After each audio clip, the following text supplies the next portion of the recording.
Ladies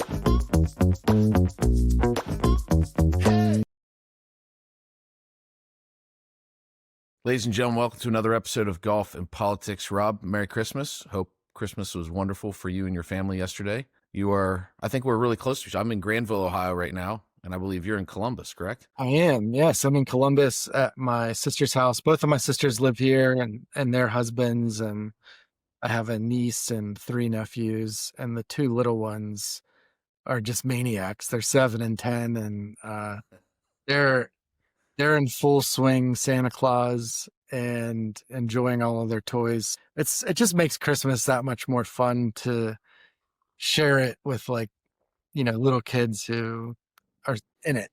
The older kids now sleep in until 11 a.m. and, they'll damn near have lunch before they open toys. But the little ones were up at like 5:30 raring. Shambu is awake because he's producing our show here early this morning. But his cousins are all still asleep because they stayed up, I think, till 2:00 in the morning watching the Stranger Things new episode drop. I've never seen the show, but they even had special food made for it and everything. Him and his cousins are all into that. So.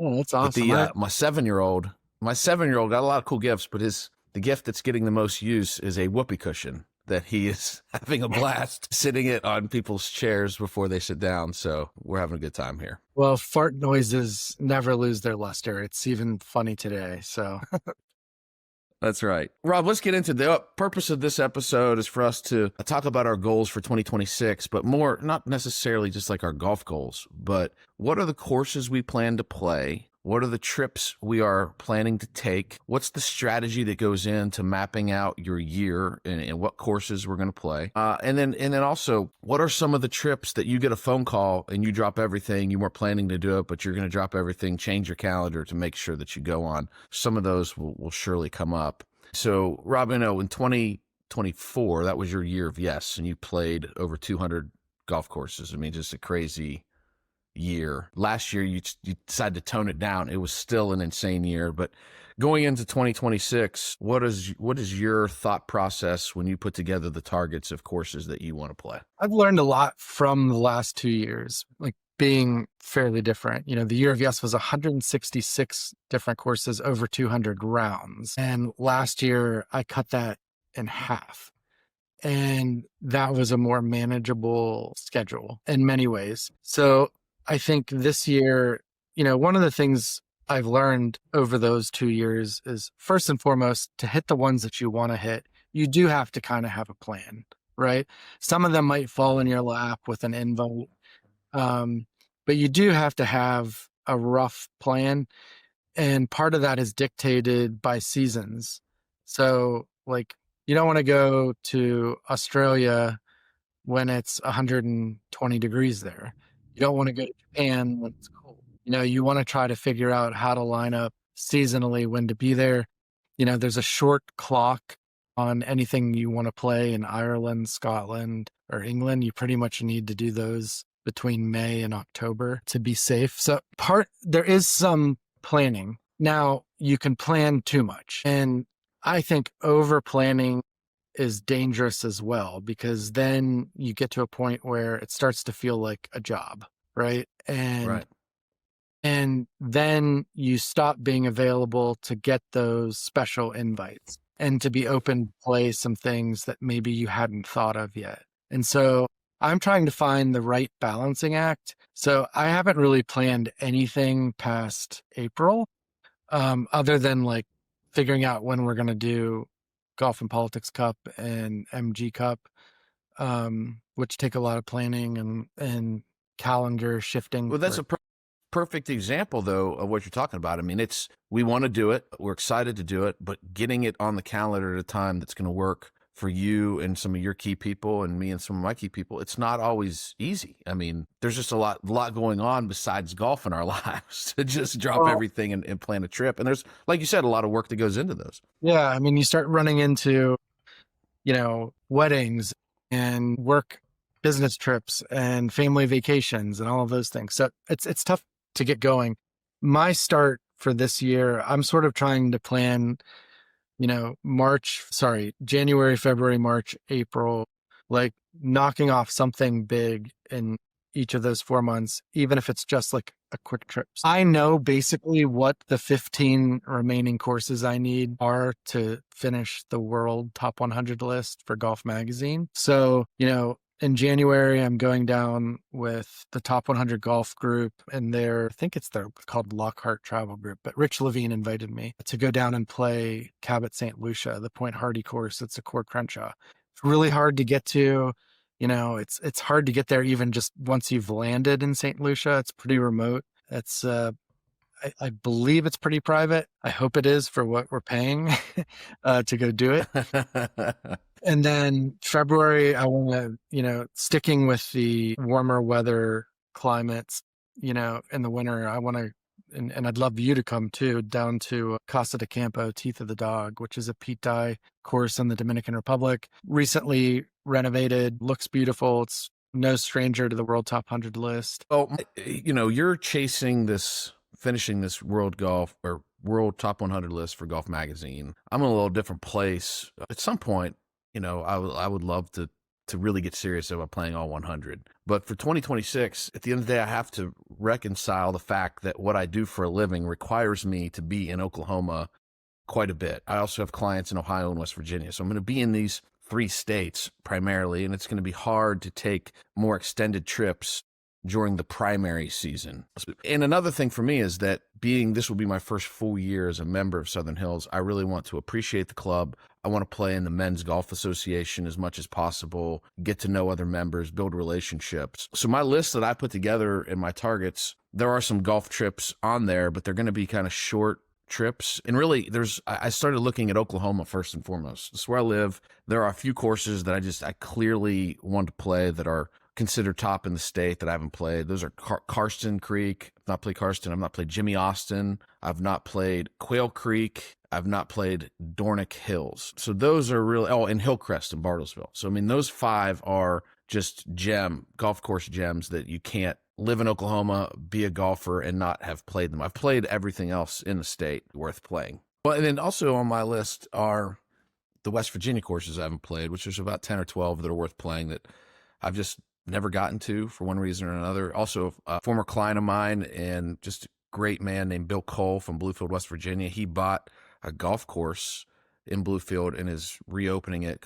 It's going to be called Club on the Green, and it's going to be very unique. I've been talking to him about that for a while. So it opens this year. I look forward to get down there and playing that. So I have a lot of courses I'd like to see in the Midwest. I've played all the big ones that are ranked and on all the lists, and obviously grew up playing a lot of tournament golf in the Midwest. But in Ohio, I've never played like the big clubs in Cleveland. So the Country Club of Pepper Pike, Kirtland and Canterbury, Brookside, which is a Donald Ross outside of like Canton or Akron. So I'd like to do those. And I've been to Firestone like maybe a dozen times and have seen Tiger Woods win pretty much all of his tournaments there as a kid, but I've never actually played it. There's a course outside of Pittsburgh called Rolling Rock Club I'd really like to see. That's not technically Midwest. There are a couple in Indiana. I'd love to see Notre Dame's course and Culver Academies, which is a 9-holer that some good buddies who I respect think very highly of. And then, there's some courses in Iowa, Minnesota. I still need to get back up to Wisconsin and play the Lido and Sedge Valley and Lasonia. So I've got some work to do in the Midwest. I don't know if I'm going to get to all of them. I don't need to because they're not necessarily on a list I'm trying to complete, but they're places I would really like to see. So, those would be fun. Those would be nice to do. Not necessarily need to do. And honestly, those would be ones I would love to be a part of. Most of the ones I put on my list that I have in the works right now are Columbus-based courses that I've not played. But that doesn't mean that, like the Country Club at Pepper Pike, I saw that on your list. That's one I definitely want to play. Canterbury, I've not played. I've played Brookside and Columbus. I've not played Brookside in Canton. Definitely something I'd like to do. Like you, Firestone, I've never played it. I should probably have it on the list and make it more of a priority to get done. But I feel having lived in Central Ohio for over a decade, it's ridiculous. I've not played Muirfield, I've not played Scioto, and I've not played the golf club. And it's like you can't have lived here for as long as I lived here and not play those golf courses. So they're on my list along with Camargo down in Cincinnati and Moraine. I'd love to find ways to work Moraine and Dayton. Love to be able to work those out. anything we can do in Ohio or Western PA, I'm all in on, because I'm up here a lot and for work, so it makes sense. It's not. I always have a reason to come see clients in this part of the world, so I can try to make some good golf work. I'd love to figure out the Columbus ones for you. I'll be back here, sure, in May for my nephew's confirmation. So we could probably try to knock out some of the courses if that works. But I can always have a good excuse to zip back to Columbus and play those courses. So yeah, that's one of those things where it'd be fun to play them with you and see what you think about them, because they're all really for good. Sure. They're really good. And Oakmont, Oakmont was supposed to happen last fall, and now I'm going to make sure it happens this year. It shouldn't be one of those ones that, you can't grow up in the Pittsburgh area and not have played Oakmont. So it's on the list. It's going to get done this year, and I really look forward to it. I mean, you told me last time we talked about this, you said that Oakmont, Southern Hills has the toughest greens for approach shots, but you think Oakmont's greens are the toughest that you've ever played to putt on. And so I'm already setting my goal at less than 40 putts for the round. Yeah, it's one of the few places where they have to slow the greens down for the US Open, which is crazy. But they're so good. They're such a challenge, and I think you'll really love playing Oakmont. One of the big adjustments is that first tee shot. So like that first tee shot, you've got the road, I think it's Holton Road, that runs parallel to the first fairway. And I can remember seeing Ernie Els. I went to the US Open in like 94 or whatever the hell it was.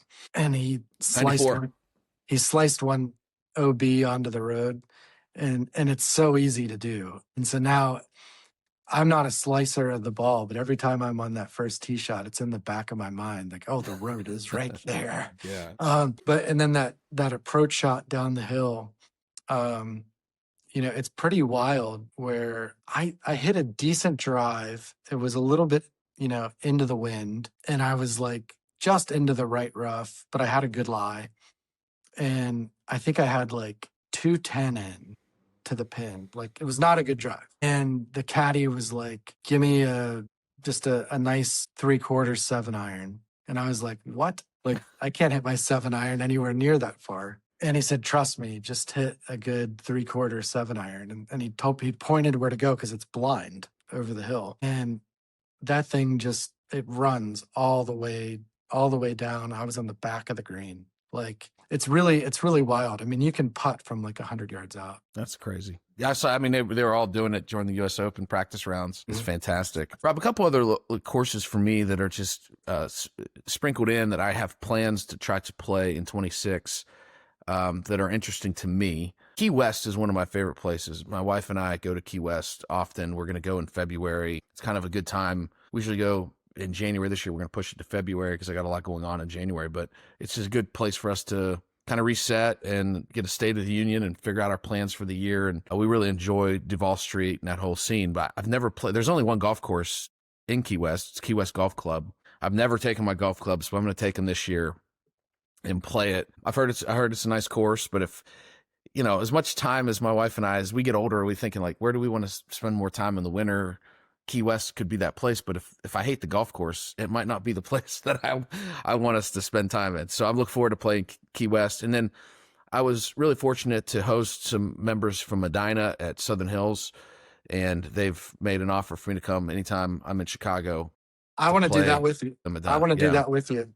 Well, it's a President's Cup year this year too, so I'd like to get that done in plenty of time before the President's Cup, so I'm not playing it where, I know how it was for you before the Solheim Cup, where you got to put a mat down in the fairway and the tee boxes are blocked off. I'd like to be able to play it early enough in the year that I really do that.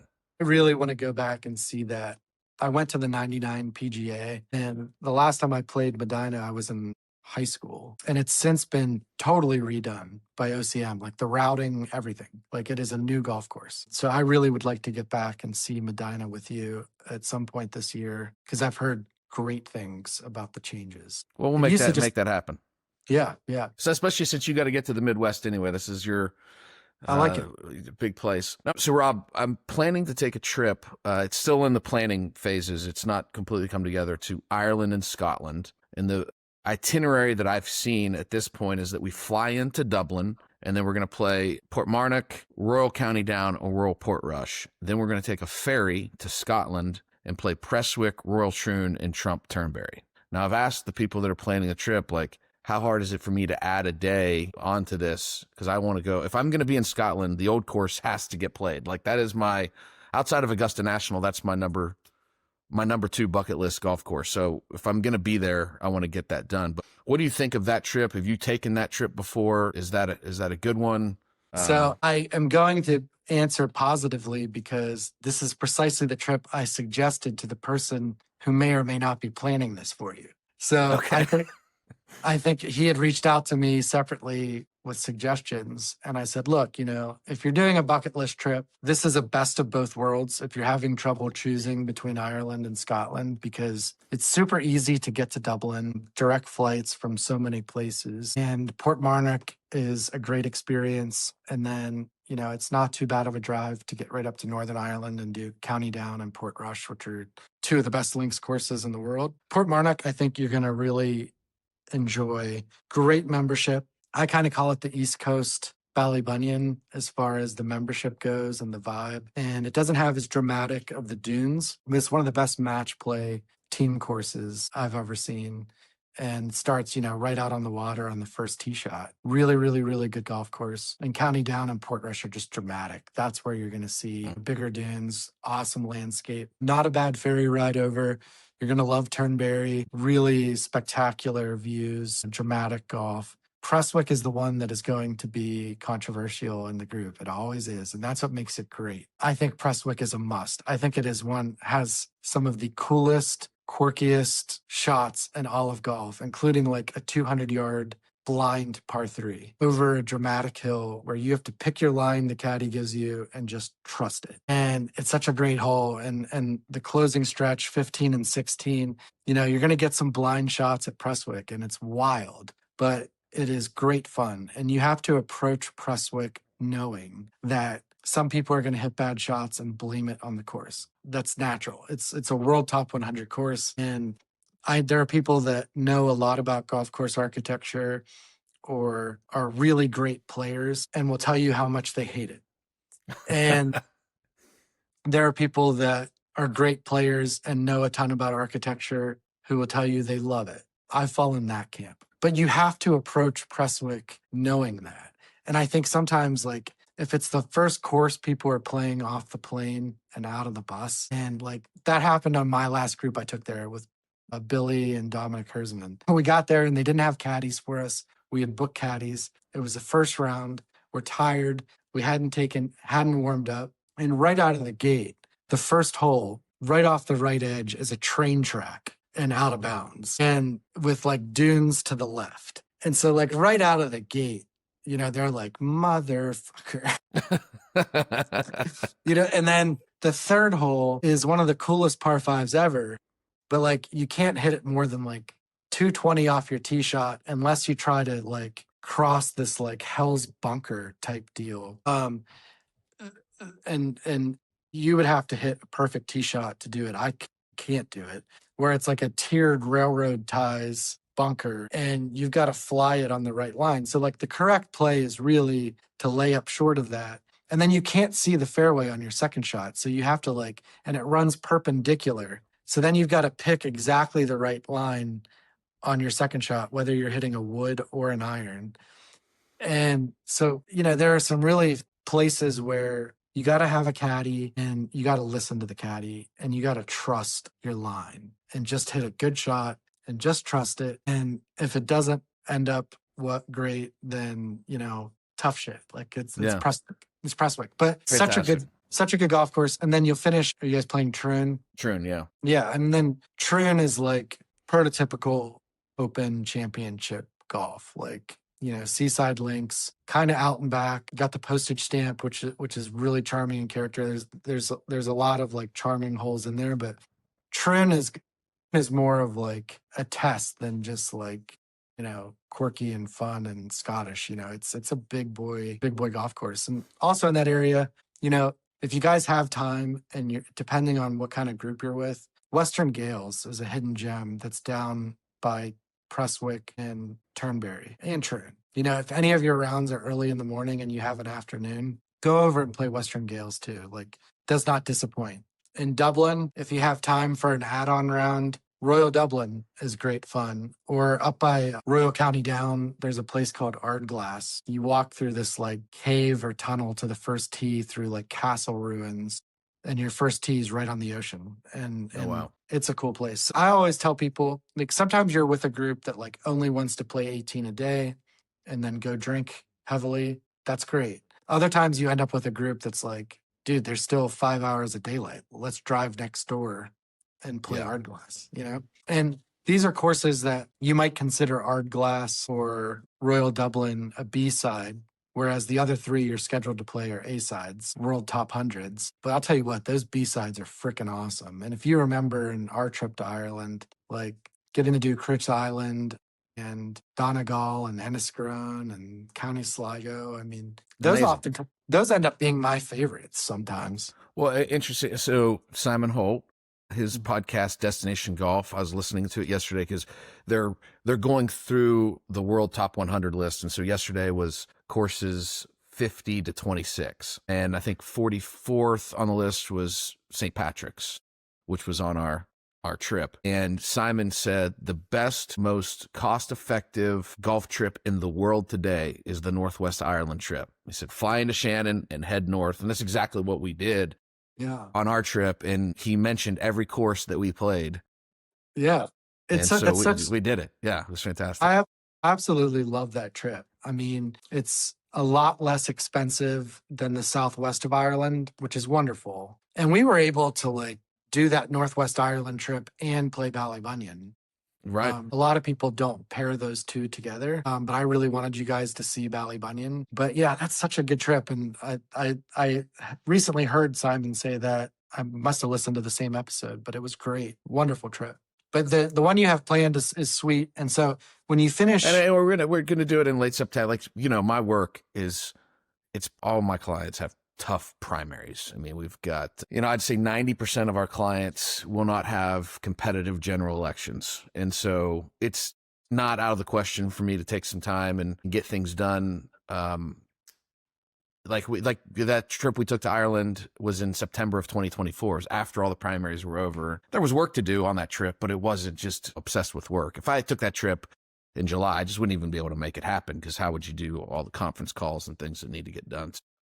yeah, well, and you can definitely add the old course on to the end of that. So I mean, it'd just be like a little flight, or I mean, how would that work? If everybody else is heading home, well, how do I stay on to play the old course?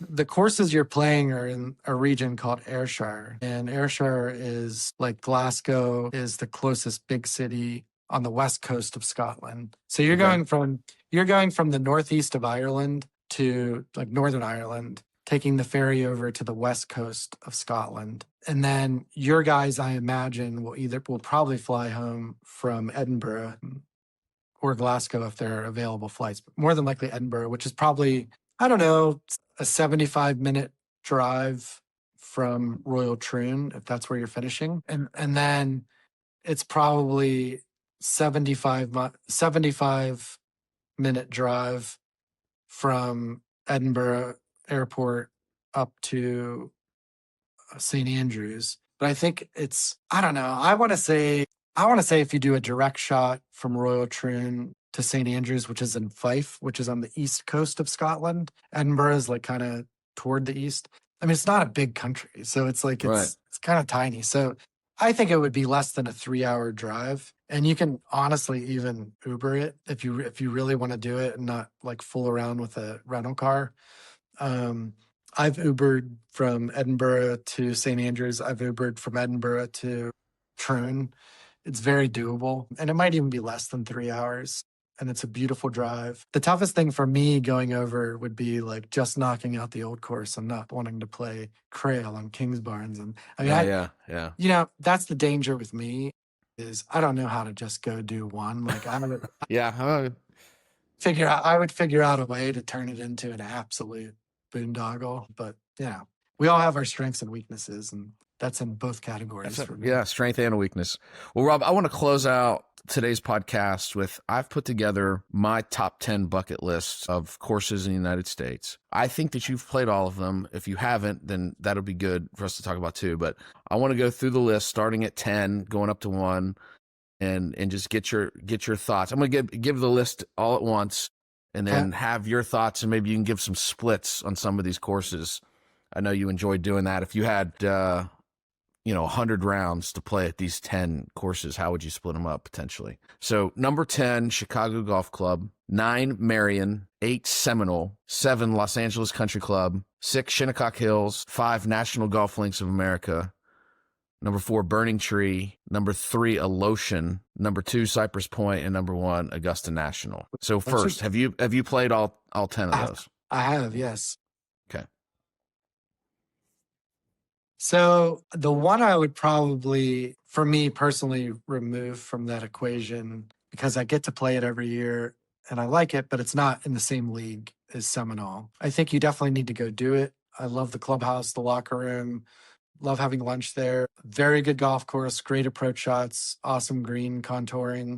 I don't know if I would use more than a couple of my 100 rounds in that split on Seminole. It's just having, I spent a lot of time in South Florida. It's an exclusive club that you hear a lot about that's got a lot of history. You got to do it. You really do you have to do it. And it's very good. I think it's a top 100 course. I don't think it's top 20. And I don't in the US. And I don't think it's, that's just personal opinion, but I think a lot of people share that. And I think it does get elevated by its exclusivity and history. So I would put a high premium on LA Country Club on that list. I absolutely love LA Country Club. I love Chicago Golf Club, and I love National Golf Links. So I'd be hard pressed not to put a bunch of my rounds on those three.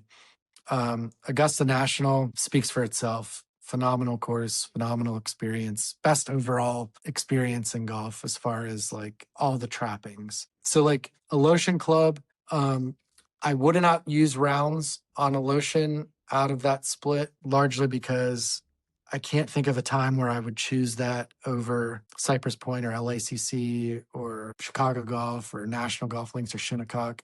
But it comes as close to anywhere on that rung of an Augusta level experience. Mm-hmm. It's an Augusta level experience without the history that Augusta has. So like, if you're looking for best of the best staff, best of the best cottages and food and wine, Alotian Club is right there. So, and it's a perfectly manicured course. And you obviously know I love Burning Tree. So for the sake of this list, I would take Burning Tree, Seminole, and Alotian Club maybe out of it for me on my 100 round split. Okay. And then the other 7 were what? Augusta, Chicago, Shinnecock, National, Cypress, LACC, and I think I'm missing one. Marion. And Marion. Man, I'd be hard pressed to not just divide up 100 rounds between those 7. I think as far as architecture goes, I would probably put Augusta National 7th out of those 7. I think Marion, Chicago Golf, LACC, Shinnecock are all better golf courses. And I know that probably sounds crazy because we all have Augusta in our head and on a pedestal because of the exclusivity and because we've been watching every shot hit there in our entire lifetimes. But I wouldn't rank it ahead of any of the other 6 as far as like the golf course. But as far as the experience, let's do this. We're going to go to Augusta twice during the year for 2 days. You're going to play 72 holes of Augusta out of those 100 rounds. So that counts as 4. Then out of the other 6, I'd probably play the most at National Golf Links, then LACC, then Cypress, then Chicago, or then Marion, then Chicago. So I didn't give specific numbers on that, but you gave me too much. We get the point. It's all good. Yeah, you gave me too much math. I'm better on the head-to-head. When I got to divide 100 by 7, that gets a little trickier. Right, yeah. Yeah, so. Well, Rob, I enjoyed it. Enjoy the rest of the holiday season here. I do hope it works out for us to go play the Teeth of the Dog. It's one that I've been playing on the simulator and I enjoy it on the simulators. I mean, it's breathtaking on a video game, for the most part. So I can't imagine how beautiful it is in real life. Well, and I'd love to do that. I really hope we get to do it too. And joining Pete Dye Golf Club really gave me a deeper appreciation for Pete Dye. I'd played a bunch of Pete Dye courses before I really got into architecture, and I honestly never really liked them. I always thought they were too penal and too manufactured. And then once I played, there were a handful of Pete Dyes. Pete Dye Golf Club changed my view of Pete Dye. And then getting to have lunch with him at Crooked Stick in Indianapolis, where he and Alice lived, and he said, where John Daly won the PGA Championship in 1991, right? Yeah, and he said, I'll never forget, and he said this publicly too, that life isn't fair, so why should golf be fair? Yeah, that's great. And that always stuck with me. And so, what made me love Pete Dye Golf Club, Crooked Stick, having lunch with him, some of his early stuff, like the golf club in Columbus, Ohio, I think is spectacular. And then the ocean course at Kiowa, which I think is brilliant. So I'm super excited to see Teeth of the Dog. I also think it's one of those courses he built before he had the unlimited budgets. And some of his best work is his early work. And it's the same with Robert Trenchette. A lot of his best work is his early stuff before he had the huge budgets and was being tasked with making golf courses hard for the US Open or building real estate, which was huge in the 80s and 90s. So a lot of these architects' work was their early stuff when they had smaller budgets, had to rely on the land, and were still at their creative peak. Because sometimes after you've built thousands of golf holes, then I think you kind of start trying too hard or you get stuck in an old formula. So a lot of these guys were better when they were younger and when they had smaller budgets. But they would argue that they get better at building courses as they get older and they've built a ton of stuff and they learn more about what they're doing. So it's not a perfect science, but in Dye's case, I love his early stuff. That's good. Hey, Rob, one thing just come to my mind. One last question. This will be the last one. We still have jobs. We have companies. We play a lot of golf, but we also work at a really high level. You run a very successful lobbying firm, and I work my tail off on campaigns. I know what some of my secrets are, but what are your secrets on how you get so much work done while still traveling around and playing some great golf? So for me, I'm fortunate that I can kind of keep a member of Congress's schedule. So when Congress is in session, I'm in DC. I'm going to the office. Clients are in town. And I have a team there that's, working, a ton too. So the reason I haven't booked anything past April is I pretty much know what my schedule for work is going to look like. As far as what's required of me on a daily basis is around the clock. If a client pings me early in the morning, the afternoon, at night, I'm available. I'm getting right there. I just don't have to be somewhere in person, right? Mm-hmm. So I book my golf around when I know I need to be in DC in person. So I have a big fly-in the third week of January in DC. I've got another huge one the second week of April. So obviously I'll circle those and I'm I've got to be there. Then I'll look at the congressional calendar and when are the House and Senate going to be in session? So they're in session really Tuesday, Wednesday, Thursday, 3 weeks a month. So I'm able then to circle those. I need to be in DC those 3 weeks, particularly those 3 days, those weeks. And then I can kind of schedule Friday, Saturday, Sunday for a weekend golf trip. Or the week that they're working in their districts or back in their state offices, I don't need to be in DC in a suit in person. Right. And I'm not flying clients in to, when they're not there. So basically I have 1 week a month where I can work remotely. And then obviously August. So Congress isn't in session at all in August and the first week of September. So am I still working? Yes. Do I need to be in a suit schlepping around Capitol Hill or the White House? No. So what I will do is book trips when Congress is out of session and I know I don't have to be there with a fly-in or clients in town. And that's not a perfect science. It's not like I'm gone every time they're not here, but that's when I do it. Yeah. So if you turn on the news and you see Congress is in session debating, I'm there. And I'm in a suit and I'm working. If you see that they're back in their districts, I'm gone. I'm playing golf. Well, another superpower I think you have is I've never seen somebody type on an iPhone better than Rob Ellsworth. I mean, in my truck driving down the highway in a matter of 15 minutes, you can type out a 3-page memo on an iPhone better than most people can do on a laptop, which I think is a Dude, pretty unique superpower. I'm a faster emailer and texter on an iPhone than a teenage girl. I can absolutely fire them off in a heartbeat. I rarely use my laptop. So like you get my morning updates I send to clients Oh yeah, that I do those all on my iPhone at yeah, like 4:30, 5 o'clock in the morning.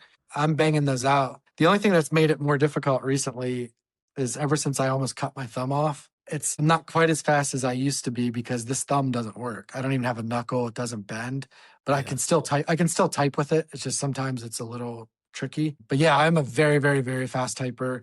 I want to make sure that if I'm traveling and playing golf, unless you're following me on Instagram, you have no idea. Yeah. So if you send me work to do, I'll get back to you ASAP. Like if Right. a client calls me, I get back to him right away. I'll even take the call on the course. If I'm playing with people who are cool about it, sometimes you're playing with people That's where almost everybody I play with is cool with it. They understand it. That's the only way I can get to play is, hey, I'm going to have to take some calls. I'm really good at the voice texting now. I get back. But the big thing for me is I just have to get up at 4 o'clock in the morning. If I can get up at 4 o'clock in the morning, get some exercise in, breakfast, and work from 5 to 8, where everybody else is still sleeping or having their breakfast, but I can get work done where the phone's not ringing and I can write copy, I can write memos, I can put strategy, budgets, and plans together. I can do that kind of work. Well, then the rest of my day, my job, is literally just being on the phone and responding to text messages and totally. helping clients through problems. And so if I hit a tee shot on 10 and I see a client has a problem as I'm walking to my ball, I can call them